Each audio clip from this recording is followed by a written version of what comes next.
Saint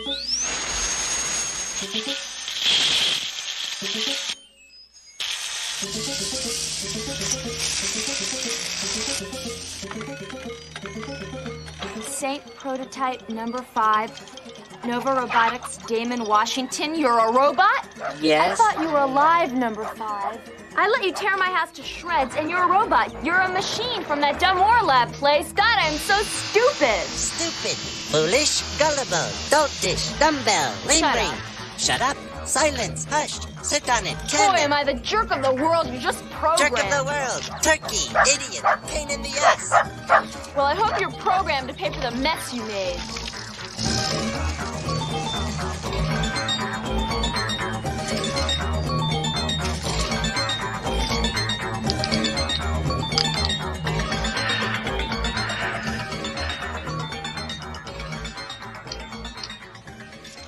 Hey guys, we're back here. We're actually back to talk about one of my favorite directors of the 80s. Quite frankly, I think he's up there with some of the work done by Spielberg and Zemeckis.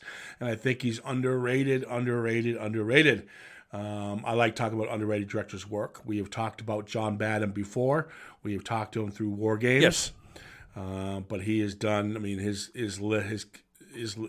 from Saturday Night Fever to Dracula 79 to War Games to Bird on a Wire to the Stakeout films.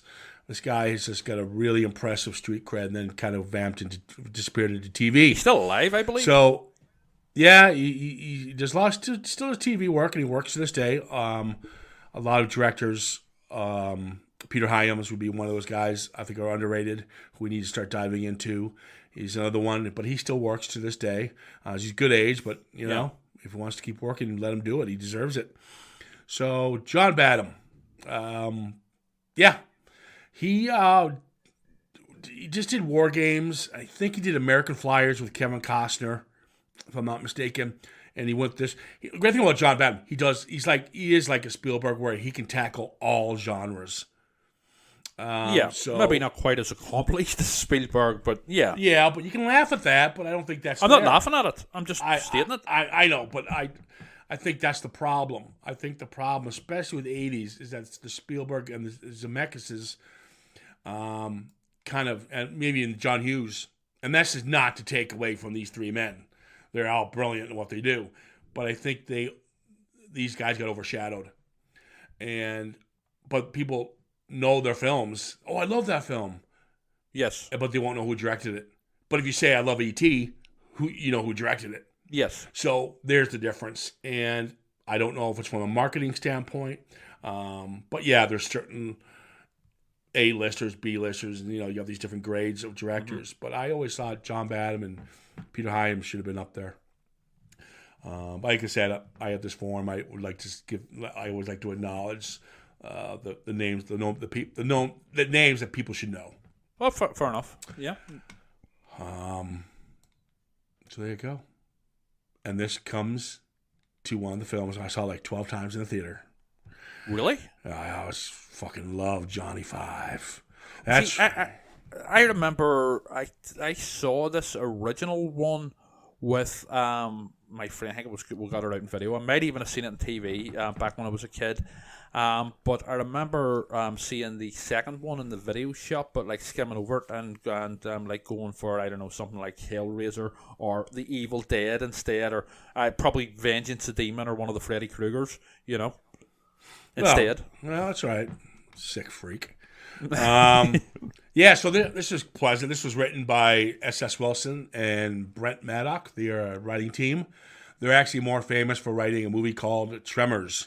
Yes. A few years Kevin later. Bacon. With Kevin Bacon, yep. And let's just kind of jump into it a bit. I saw it a few times at the theater. I was very shocked that this wasn't mass marketed. Especially in the 80s, you had Hasbro and Mattel, and you had He-Mans, you had the G.I. Joes, you had the Transformers. You had all these Rambo dolls, Freddy dolls. Yeah. I was shocked they never put out a Short Circuit toy. Well, maybe that's what is referenced at the beginning of the second one. Yeah, we'll dive into the consumerism part of it. Yeah. You're right. That's a good shout. That could be one of the reasons they're kind of giving the finger to. Yeah. Why didn't you get? I mean, those things he sells in part 2 are pretty cool. I would buy one of those. Yeah. It's the only good thing to come out of part 2. Was those. But yeah, Short Circuit, I just loved everything about it. And the great thing about it was the humor. It was adult humor. A lot of innuendo was in this one, but it didn't go too kiddie down either. It didn't kiddie it a lot. Ghostbusters. Yeah, there's adult jokes in there. Yeah, Ghostbusters was that teetering on a PG-13. Yeah. And so was this. And I know people are going to laugh when they hear that, but my concern by watching this again today, we say through the podcast, I probably haven't seen this, guys, in 25 years. Uh-huh. Watching it, I still laughed at the same jokes, and it's not camp crap that I thought it. I was thinking, oh God, I bet you this is 80s cheese. It's got its 80s cheese. It's 80s. Oh, it is 80s cheese. It is going to have its 80s cheese, but it's not smothered in it. Well, see, the thing is, these days, children's films are solely directed at children. But back then, the children's films would have had all the stuff for the kids, but they also would have had stuff in there, like little jokes and stuff, for the parents who were forced to drag their kids to see these films. So that's why you get like the sort of innuendos and stuff, and the style that's to keep the sort of adults sort of entertained at the same time. But we don't really get that now. You either have a kids film or an adult film, you know? Exactly, and that's what made the 80s so nice. Spielberg was famous for that. Yes. With E.T. and Poltergeist.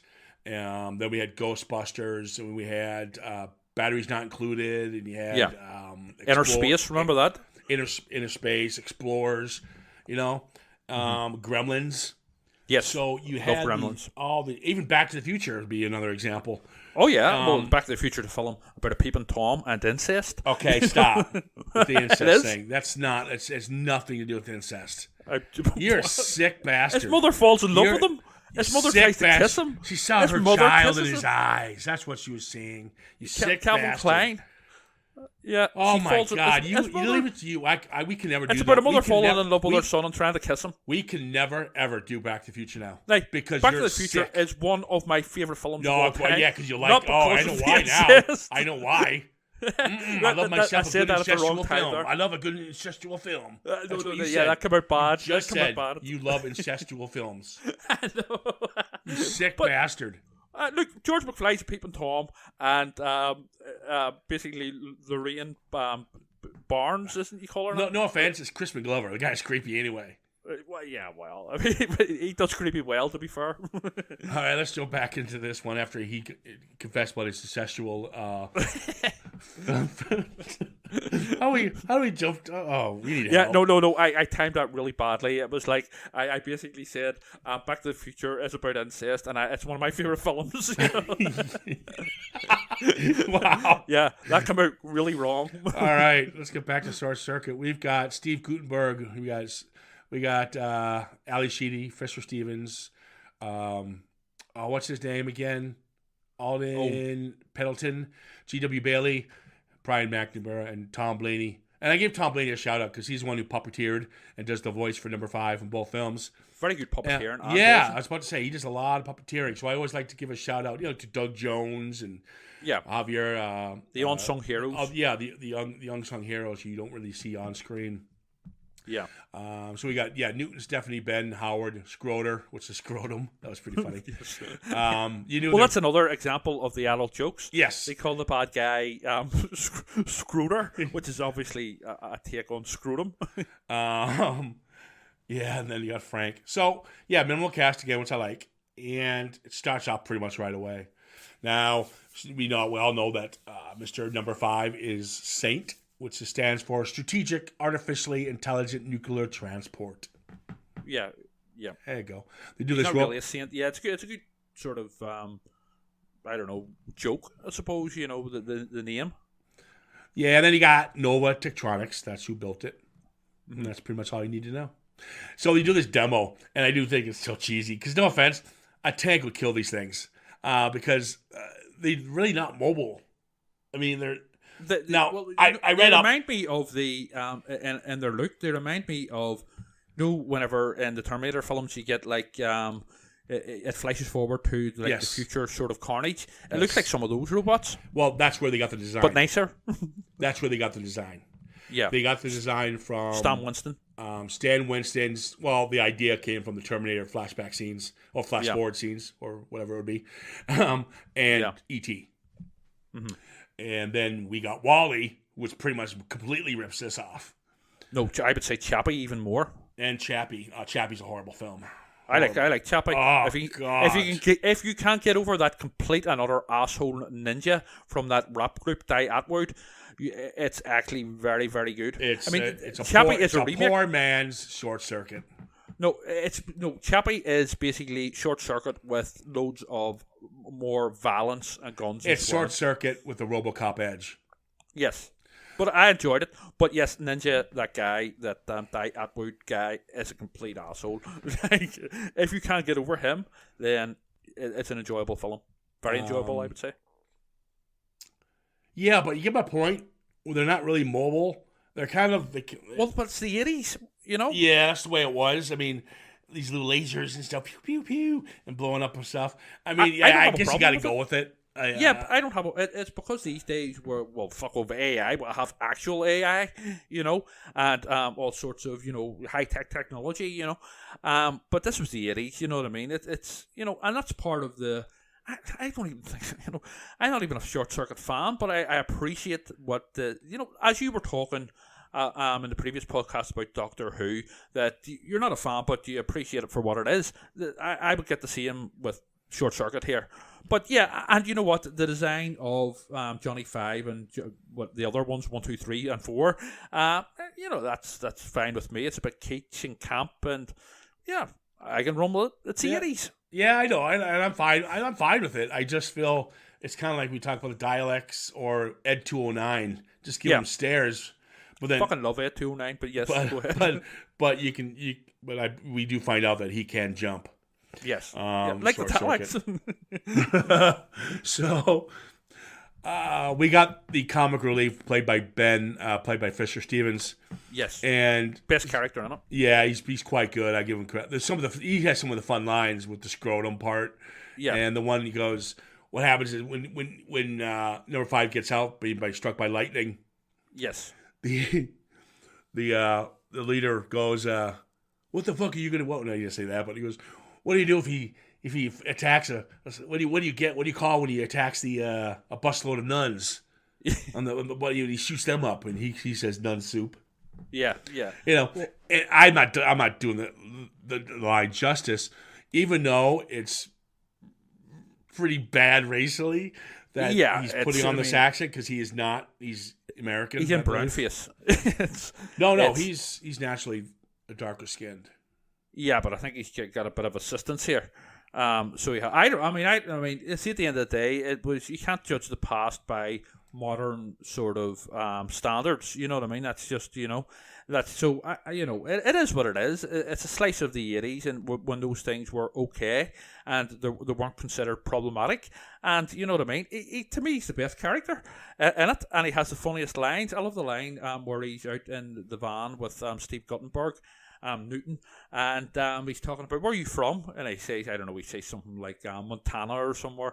He goes, no, I mean, where are your ancestors from? He goes, oh, my ancestors, that's what you mean? He goes, Pittsburgh, you know? Yeah, but I think him, and I think actually number 5 has the best lines. Because they're not, but yeah. No, they're not. Because he learns everything through TV and the books, right? Yeah. And like when you see Stephanie naked, you've changed color. Nice, because he's blushing.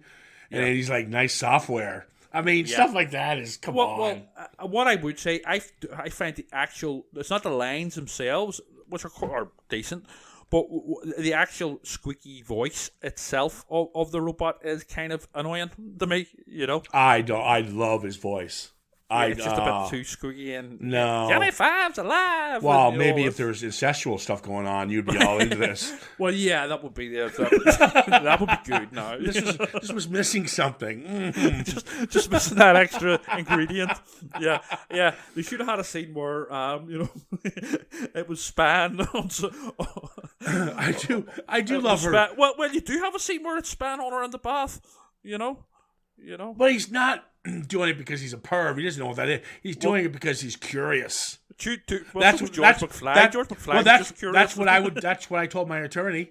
So I got away with it. That's what you told the judge. Yeah, yeah. Your Honor, I was just curious. Yeah, well, that's the same thing with George McFly. He just wanted to see the intricate workings of bras coming off. You know? So, anyways, back to the fucking movie. Yeah, so you meet this guy Frank, who's a douchebag, and yes, you actually meet him where he's trying to kidnap her dog, who has only 3 legs. Yeah, this is the boyfriend character. Yes, yeah. And was going to bring him to an animal testing facility. I like this character. I know, but it's like so over the top. I was like, fuck her. I just noticed that myself. I tell her, I was like, that piece of shit. Yeah. Yeah, he just wants to make money. He's just like all out for himself. He's the ex-boyfriend. She's a crazy cat lady, basically, but not just cats, all animals. And she basically runs this farm, I suppose. But yeah, he's a complete asshole. But he's kind of likable in his assholeness. You know, he's just obsessed with his car and money and all that there sort of thing. When Newton and Ben tell Howard that we got to take number 1 to get number 5. Because if number five attacks us, we need a number 1 to protect us, whatever. Yes. So he goes, oh, great. So instead of $11 million roaming around, we're going to have $22 million roaming around. Yes. And then Ben goes, oh, yeah, we need gas money. Yeah. It's so stupid. Yeah. But the way he delivers it. He's brilliant comic actor, you know, and delivering sort of the lines. He's very good at the comedy. Fisher Stevens in the 80s did this kind of comedic role. He did it with a movie called My Science Project. Yes. Which is quite fun, actually, if no one's ever seen it. But, you know, he was married to Michelle Pfeiffer for like quite a... Yeah, that's right, yeah. In her prime. In these sort of roles, he sort of, they have him dressed up as a dork, but he was a good-looking guy, you know, in reality. Whereas they have him here in sort of, you know, as more of a sort of nerdy type, you know, he plays those roles well, those nerdy type roles, and his delivery and his comic timing is bang on. Now, casting... Guttenberg, I have to admit, I'm not against Steve Guttenberg personally, but he's just got that sort of bland sort of, you know, to me he's the epitome of bland 80s safe family comedies, you know, 3 Men and a Baby, the Police Academies, which I liked. I liked the Police Academy as a kid, I must admit, but he's just something very bland. Yeah, Fisher can do comedy properly. He's not the show here. Even though he was probably the get because he was hot off Police Academy at the time. Yes. And then you had Ali Sheedy, who we talked about with John Badham. She was in War Games with him, directed by him.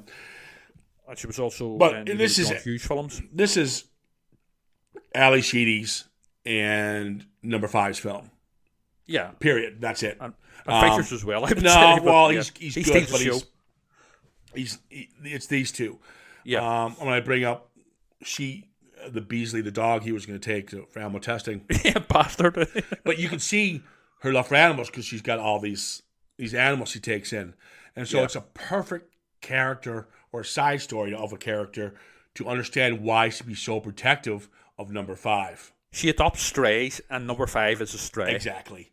But she's a fucking idiot when she finds out that it's a robot, not an alien. Yeah. How the fuck did you not know that was a robot, you stupid idiot? Well, it was done for comic effect, you know, but yes. Okay, because she sees that Nova Tektronix.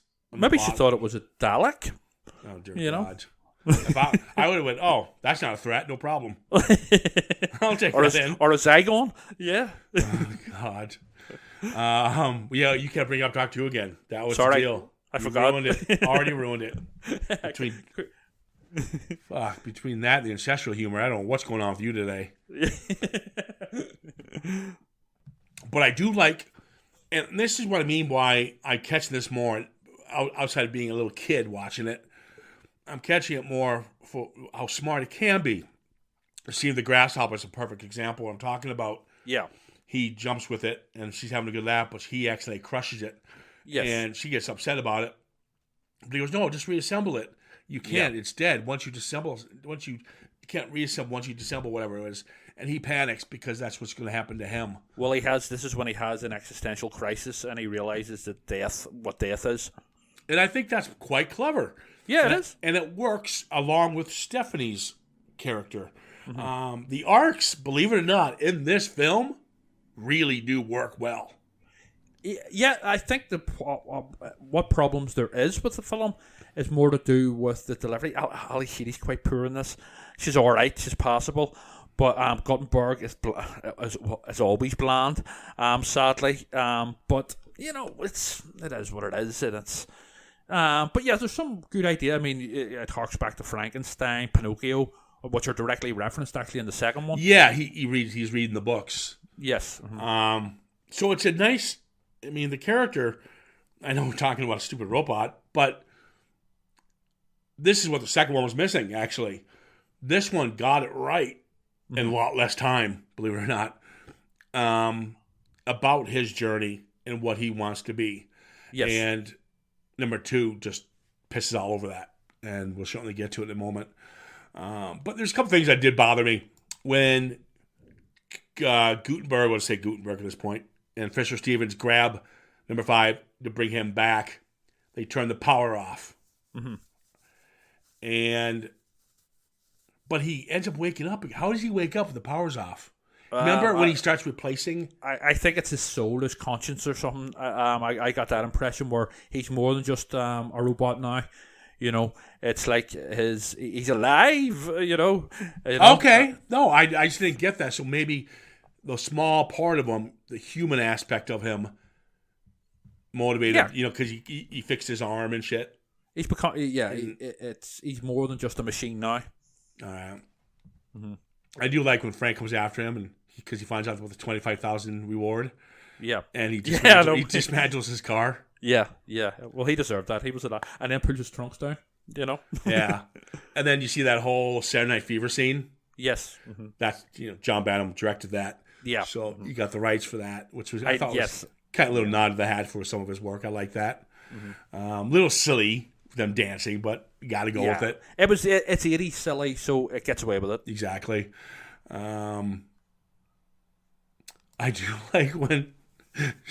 Who was it who said it?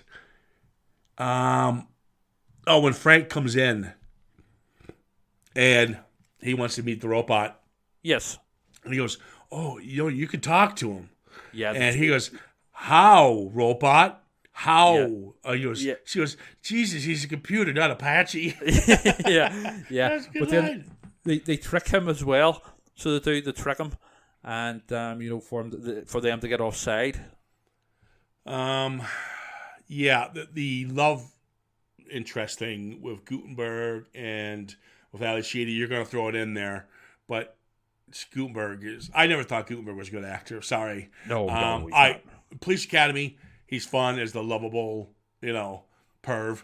Yeah. But at the end of the day, come on, there's a reason why his career is not where it was. Yeah, he has. He's just so very bland. Again, if not, I would like to see Guttenberg. I know he's a bit later on in his career now, but I would have liked to have seen him try a different role, maybe as a serial killer or something. You know what I mean? A more serious. But he was just like the go-to guy for bland 80s sort of family comedies. Safe. There's no edge there. It's just 3 men and a baby. 3 men and a little lady. The Police Academy. Steve Guttenberg, Cocoon. He was in Cocoon as well. I give him that. I forgot about that. I like Cocoon, and everyone in Cocoon is really good. I like the old people on it. They make that movie. Bland. Jessica Tandy and Wilford Brimley, all these guys. But he's good when he's given other actors around him who are better. And he's lucky he has Fisher Stevens. He's lucky he has G.W. Bailey. As silly as he is, he's very good. He's always good at the over-the-top villain. Yeah, from Police Academy. From Mannequin. Yes. All these 80s, that's all he did. And he did it well. He's still alive as well. Still plugging away doing films. Yeah. Good on him. And, I do like the fact that number 5 has to take off the other 3. Yes. He takes them out one by one. Your mother was a snowblower. Yeah, it's all a bit silly, like, and yeah. I laugh. I know, it's funny. And then he reprograms into the Three Stooges. Yeah. And the guys are all got their guns out, and they're all like, "What the fuck?" Yeah. That was funny. It's it's not groundbreaking comedy stuff. It's not edgy stuff, but it's a family film ultimately, and I don't have an issue with it. Yes, overall, it's a bit. Both of the films are a bit too juvenile for me. Well, I don't. But they are what they are. I'm not for that. That was my point in the beginning. Yes, I don't think this is juvenile. I know what the second one I will tear that. Parts of it are a bit juvenile. Yes, you're going to have parts because it is PG at the end of the day. Yes. But E.T. was juvenile in some of the sequences. Yes, absolutely. Yeah, They're all going to have that Spielberg-esque kiddie-like juvenile. 100%. And that is fine. I know it is. When you. I'm agreeing with you. I know, but especially when you're peppering in quite a bit actually with adult humor, and a lot of innuendo. Yeah. Now, I do like Howard's character where he decides he just wants to kill and get rid of it, but there's a likableness to Howard's character. Yes. Where he realizes, okay, maybe this military action, we're not taking it right now, but G.W. Bailey wants to kill this thing. Yeah. I totally forgot about the fake out that he rebuilt himself. But G.W. Bailey also, you sort of can sympathise with him as well because he just sees it as a threat. Because I mean, it is a threat. These robots are a threat. They're fucking. They're not fucking. They can blow. I mean, you've seen at the start. They can blow the shit out of things. You know what I mean? They're basically metal versions of Rambo, so they are a threat. Right there. Because this movie's on for about an hour and 30 something minutes, whatever. Right? Yeah. I would have. It flew by. I'd rather have seen a little more. What they really could have done is something during a chase, something bumps number 5, something happens to where his violent side comes out. Yeah, 100%. And he accidentally hits a school bus. Or no, let me finish. Doesn't kill anybody, but it hits like a tire or something of the school, or almost hits a kid. That's somewhere a completely different where film. Whenever you're wanting to mask our school buses and stuff. No, let me finish. You know what I meant.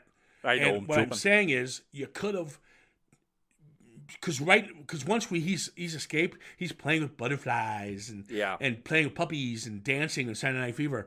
We needed to see him outside the box and what he actually can to be a Terminator. Yeah. Yes. So it could have been him almost killing Frank. Would have been perfect, even better. Instead of making that comic booky scene, have him start fucking blowing up his Trans Am and trying to shoot him, and she has to stop him. And if you really wanted to go, sort of more serious, it could have been that conflict, inner conflict between the robot with his violent sort of killer side and also his, just like childlike. You get that in Chappie, to be fair.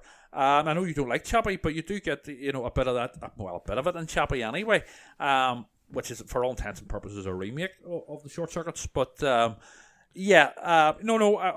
I agree with you, but, I suppose it didn't want to go too dark. I mean, they're probably thinking, well, we already did. We showed in the beginning what he can do.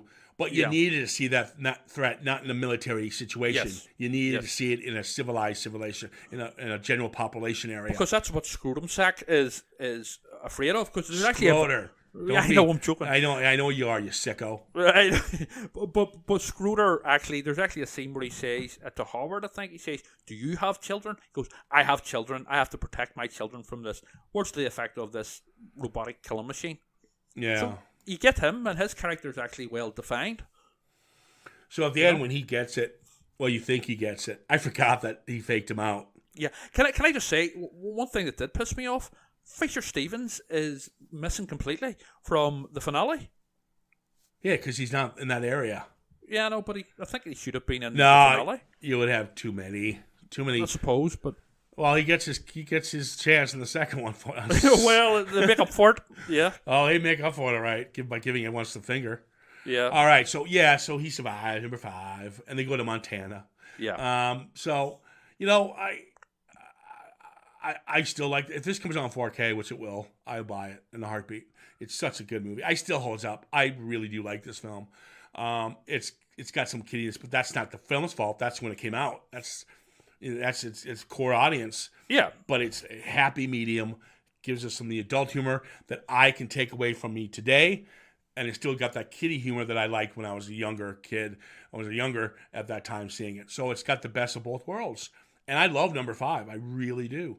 I do wish they'd put that little darker edge, a little bit of that little moment where he has a relapse. Something that Ali Sheedy goes, oh shit, we have a problem. Or G.W. Bailey even sees it and goes, do you see what I'm talking about? Yeah, exactly. So that's what we needed to see. And it wouldn't have been that a couple minutes. That's all you really needed to do that.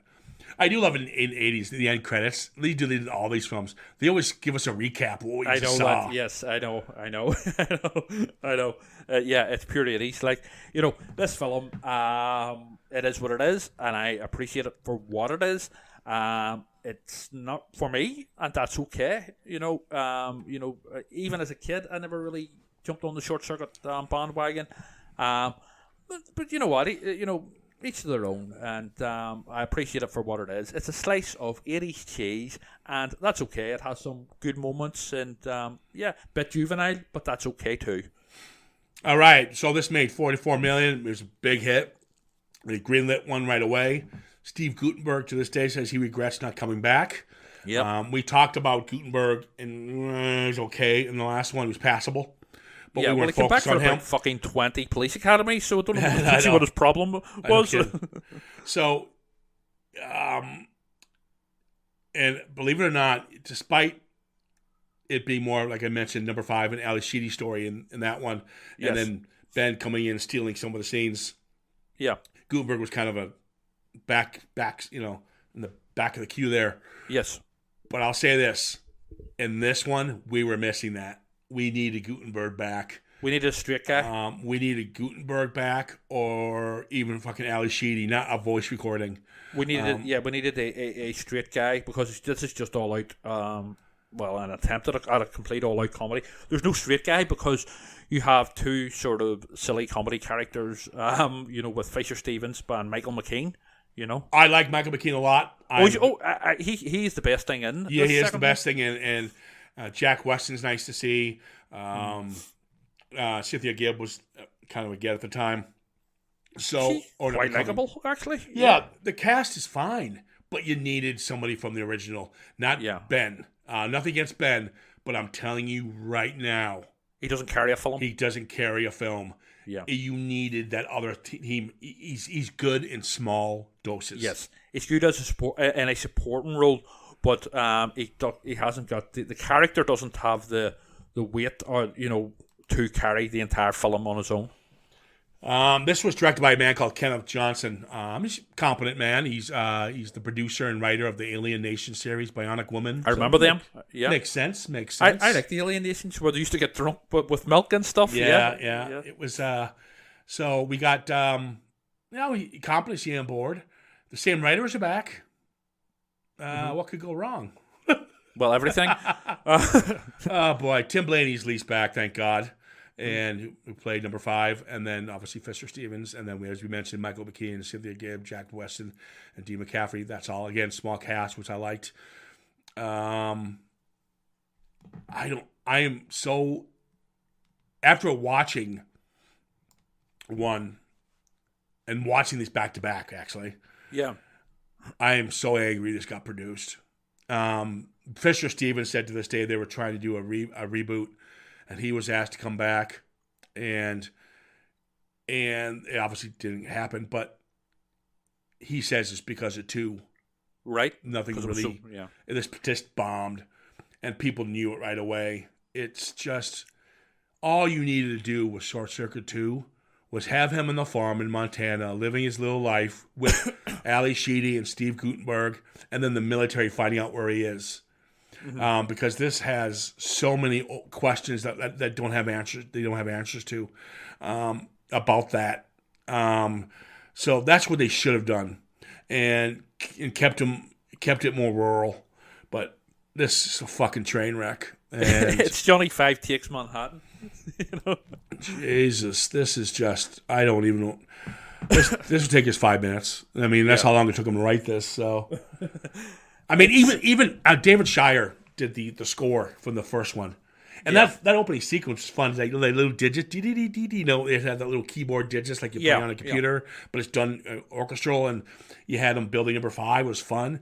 This is some loud, obnoxious score by some guy you never even heard of. It feels rushed and sort of thrown together, you know, in all departments, a lot of it. And it's a bit all over the place. Ultimately, the comedy falls flat. It's not very funny. Apart from McKean, because he can do comedy and deliver comedy. You know what I mean? Again, like Fisher Stevens in the first one. They try to, you know, to do the whole. It's just a bit sort of like, you know, we talk about 80s cheese. This is like overload of 80s cheese. You know. It's just it all, and ultimately it all just falls a bit flat. So it does, you know. It just angers me with a sequel. This is almost like Return to Salem's Lot, where they just brought back number 5 and then built around that. Yes, and they didn't take any care of the original and what the original set up for them to do. Yeah, they could have went that direction, but they didn't.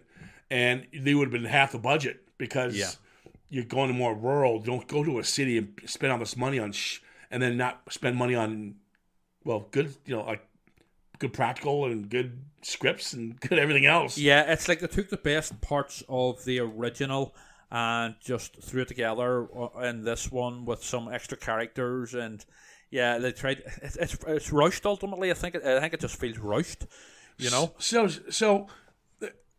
Well, now we're not happy with it. We know that. So let's start with what they try to do and see what works. I don't mind the idea that Ben is selling little short circuit toys. Yes. By the way, it's for $20. I would have bought a bunch of those. That's a great deal for that thing. Yeah. And I do like the Cynthia Rhodes character when she's might lose her job. She needs to find the new Christmas toy. Yes. For this. She's a toy maker, basically. She's a buyer. So she has to find the perfect toy. Mm-hmm. So she finds the street vendor, Ben, who's selling this. Yeah. And you got me. And then you got Michael McKean, who's like the shyster side. He's a Del Boy character.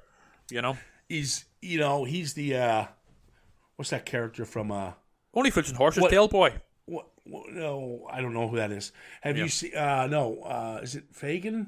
From Oliver Twist? Oliver Twist, yes, Fagin. That's who he is. Although Fagin's a much darker character. Yeah, I know, but you know what I'm saying. Yeah, that's it. Well, to me, he was. I know you're not familiar with Only Fools and Horses, which that's classic British sitcom.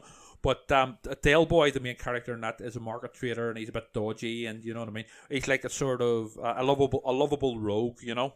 I do like that Michael McKean goes to get. I'll be your core man. I'll get you a place. I'll get you workers. You can make 1,000 of these, no problem. So he ends up. He gets it from a broker. What do you call him? I can't fucking get the name out of my head now. A landlord? No, he gets it from Jesus Christ. What do you call it when you ask? Brain freeze. You go to a bookie. He goes to a bookie.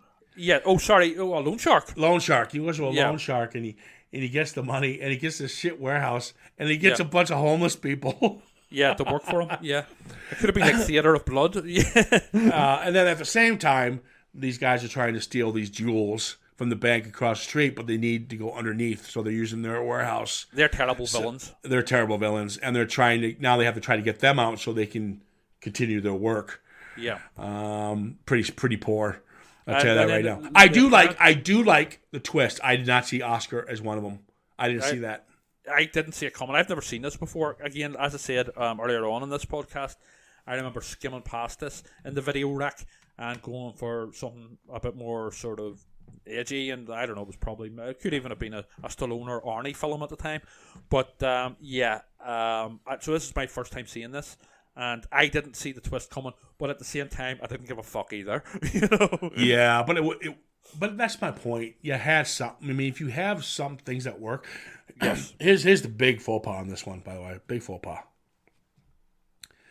At the end of Short Circuit, there's Stephanie. Yes. And Newton. Newton goes, I got 40 acres in Montana. Nobody knows about it. Mm-hmm. I could bring all my animals. Exactly. let's get the fuck out of here, and let's get this little guy out of here. No one will ever have to see him again. Right? There's the end. You're all clapping. Yeah, Johnny! Right? We're all excited. So Ben asked for help from Stephanie, off camera, obviously. Yeah. Stephanie and Newton, because he wants to build these robots, blah, blah, blah, but he needs a lot of help because the homeless people quit because of the robber guys. Right? So what's the first thing they do? They send Johnny Five to a major city. So hiding him out in rural Montana, that's no longer the plan.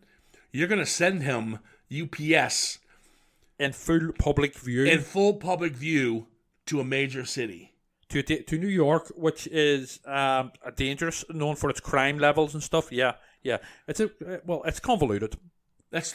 You've just right there ruined the ending of Short Circuit. Yep. You've thrown that all out. I agree with that. You've retconned yourself. You retcon anything in a film, especially a direct sequel. Fuck off. Yeah. You've done the damage. Yep. I mean, that whole fucking scene where Ben wants to date Cynthia, Cynthia Gibb, whatever, and they go to that restaurant. And I was going to say about that where Johnny Five is putting the stuff up on the screen. I'm like, oh my God. It's the most dragged out so-called comedy scene ever. And then, but the bit with the popcorn guy with the balloons stands in front of it and stuff, and it's cringe. So and all of a sudden Ben is like some sort of child where he can't interact with humans and he needs to be prompts and stuff. Yes, I get that we're going down the whole he's awkward about approaching girls and stuff, but I mean it's done it's overdone. It's piss poor, and it's like you said, it's cringeworthy when you're going, oh my God, rolling your eyes. Yeah. Coming from the source material, what the fuck are you thinking? Yeah. I mean, I don't know. Yeah. I don't know where to go with this one. It had some good moments. Like I said, the whole point of Johnny Five is he wanted to be human or human-esque, and there's some night. Yeah, because he's reading Pinocchio and Frankenstein. That's a nice little drop in, but wasted really, because it's so full of cheese and just shit crap that you don't care about this anymore. We did in the original. Yeah, we wanted him to make it. We wanted more from that. Yeah. Not in this one. It's just slapstick for too much of it. So when he gets it, there's a wasted scene where he goes to he's watching TV and Mr. Rogers has a ventriloquist doll. Yes, and he says, "Well, this ventriloquist is inhuman. It's made out of materials." That was quite a creepy clip they used there, by the way. It was kind of creepy. But number 5 is watching it, and he's being thrown this at him. So, and then it's just thrown away. And it's like, play on this. Yeah. And you try to have them. Ben's kind of put away in the second act, and Michael McKean is more brought in, which is great. And I do like Michael McKean kind of, because first he wants the money for him and stuff.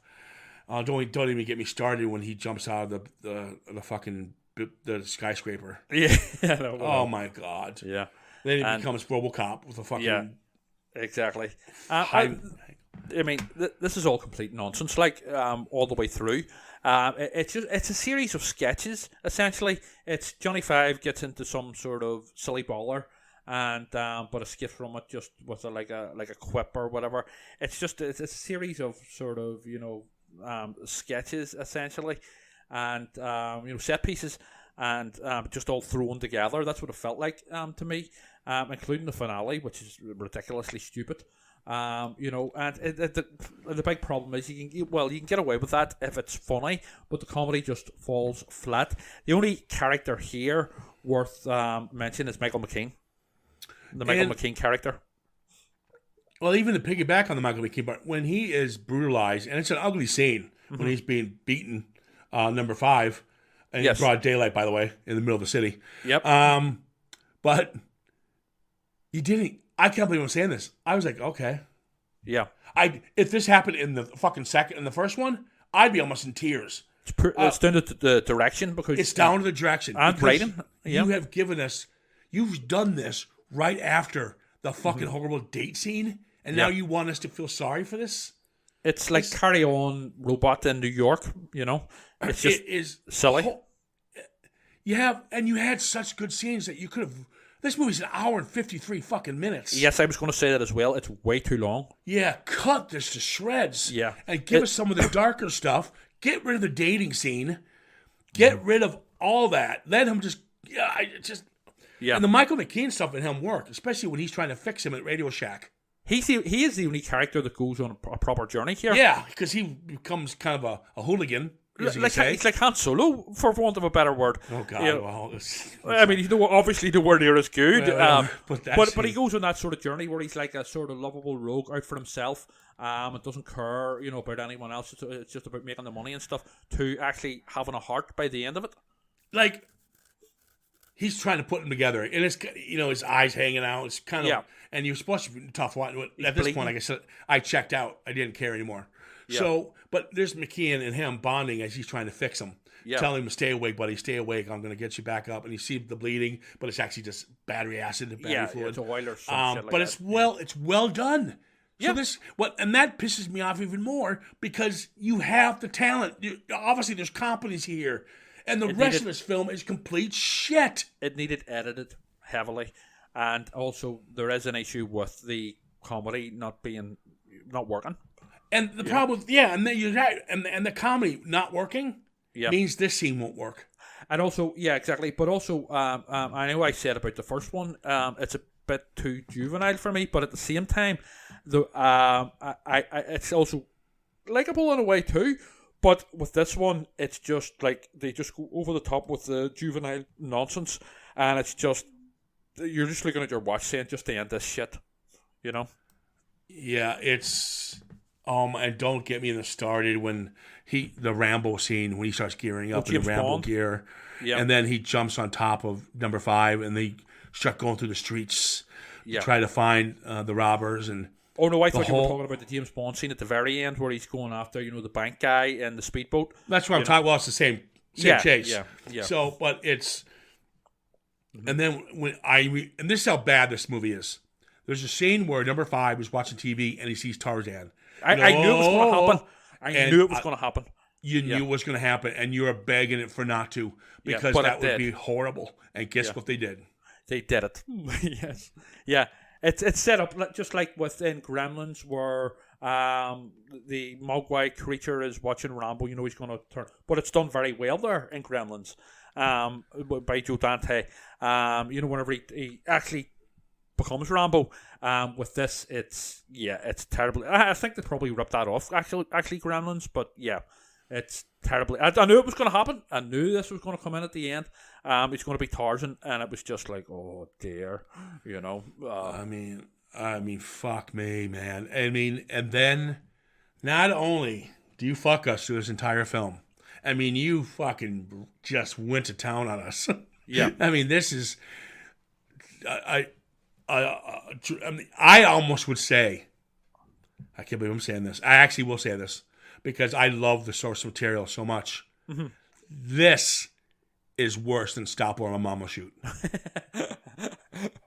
At least Stop or My Mama Shoot has Stallone, and it. Well, at least you can laugh at Stallone and go, yes. It's so what bad. The fuck? Yeah, what the fuck are you doing, Stallone? This is just cringe, and not in a good way. And this is what seals it. Yeah. It's when just... Ben and number 5 get their citizenship. Yeah. Oh dear. Oh, I got blocked that out of my mind, and you just when they were panning the camera as the justice of the judge, whatever, was reading what they were reading their their initial whatever it is, but they're. And the camera was panning. I was saying we were going to see Ben, but do not show number 5. And he's gold. He's C-3PO. Yeah, he's gold. What the fuck do you get the money from that? Oh, that's right. They got the new. They got the contract for the Inc. The toys. Input Inc. That's right. And then she goes, and for our first ever non-human. Yeah, it's just like. Yeah. I was like, are you fucking kidding me? So he's definitely no longer incognito anymore. He's now, and he's all over the papers as well. That's what I don't get. Yeah. Wouldn't the military or Nova go, wait a minute? Well, Nova had been closed down, But I'm sure there was some other. I'm sure Scrotum Sack it was still out there saying. I'm sure he was reading the papers, going, "That fucking bastard." You should have brought him back at least. Exactly. At least he's like a good character and it's funny. Yeah. This is bullshit. Like I literally hated life after watching this. that scene at the end, it's just pure. And then he goes, "Yeah, Johnny Five's a citizen." And he jumps up in the air and it ends. That'd be funny if you crushed Thankfully. somebody. Yeah. No. I mean, I they could have had a really dark twist for the sequel and have him as like a proper Terminator going about massacring people, and they're trying to bring him back to the old Johnny Five, and I think it would have been better than this trash. Oh my god, yeah, this bombed. But guess who gave it 2 thumbs up? Who Who do you think? Siskel and Ebert loved it. really? Yep. Oh, for what? Yep. These are dear. I never understood their. I mean, I liked Ebert over Siskel, but I never Yeah. understood their rating system. I never understood it. Yeah, I mean, well, at the end if of the day, you- I mean, film's all up. I mean, it's all down to opinion. So, I mean, that's essentially, anyone, has an opinion on anything essentially. But yeah, I don't get that. Fuck, do you have an opinion on this? Yeah, It's wow. although they did say that, I think it was Roger Ebert actually said that Freddy Got Fingered is one of the worst films ever made. Quite, but It but is. so don't go, so they haven't a clue. It's not. No. I mean, everyone agrees with that. You're an idiot. I don't. No, that's a different let's not- podcast. Yeah. Yeah, need more incest in that one. Fuck, trust me, you don't need any more crazy shit than Freddy Got Fingered. There's more than enough. Yeah. Yeah, we'll wrap this up. I think you and I, but we don't need to really break it down any further than we did. Yeah. The first one has charm. It's fun. It is It's got what some it is, innuendo built into it. You just enjoy the characters. Some things didn't work, but it wasn't mentioned in the film, and it gets a massive pass from me. You thought it was, but It is what it is. at the end of the day, this is a slap in the face to John Badham's work. Yeah. And I'm sure he's. I haven't read anything about what he thought of it. Usually, directors kind of keep to themselves. You Yes, don't they'd wanna, be professional. Yeah, Yeah. you don't want to pee in the pot. So, but wow, I'll speak for you, buddy. I'm speaking for you, John. This is a piece of shit, and fuck off. Fuck you all who wrote this fucking film. You fucking assholes. you bastards. Whoa. Took the same fucking writers. Yeah. You fuckers. Yeah. Listen, the last time I got angry on a podcast was Hereditary. Right? I When I wasn't went on off- that podcast. Oh, you gotta listen to it. That was I went before off my and- days. Yeah. I went off of the ending. I went off. Right. Same thing with this. I mean, this is a whole train wreck. Hereditary had acting and Yeah. some good jump scares. This is just you vile human beings. And I'm not going to blame anybody, but you know who I'm going to fucking blame? No, I'm going to blame the fucking producers. Because you know why?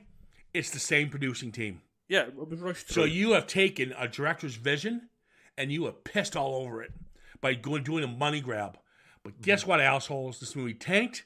Nobody wants it, and nobody saw it. So fuck off. We saw it, Oh, yeah. sadly. I'm an asshole. But here, at least Johnny Five got a citizenship at the end. The first human citizen, or the first Fuck non-human me. citizen. So there you go. Fuck me. Yeah. He's probably knocking about there somewhere, First non-human citizen. If you guys USA. like this podcast, give us a shout out at citizenframe_podcast on Instagram and of course Facebook. Let's just end this. Yeah. All right, next up, we are going to do the new Netflix movie by the great, and I love his work, besides Fight Club. I'm the only one who doesn't like Fight Club. It is David Fincher. I can't wait to see this.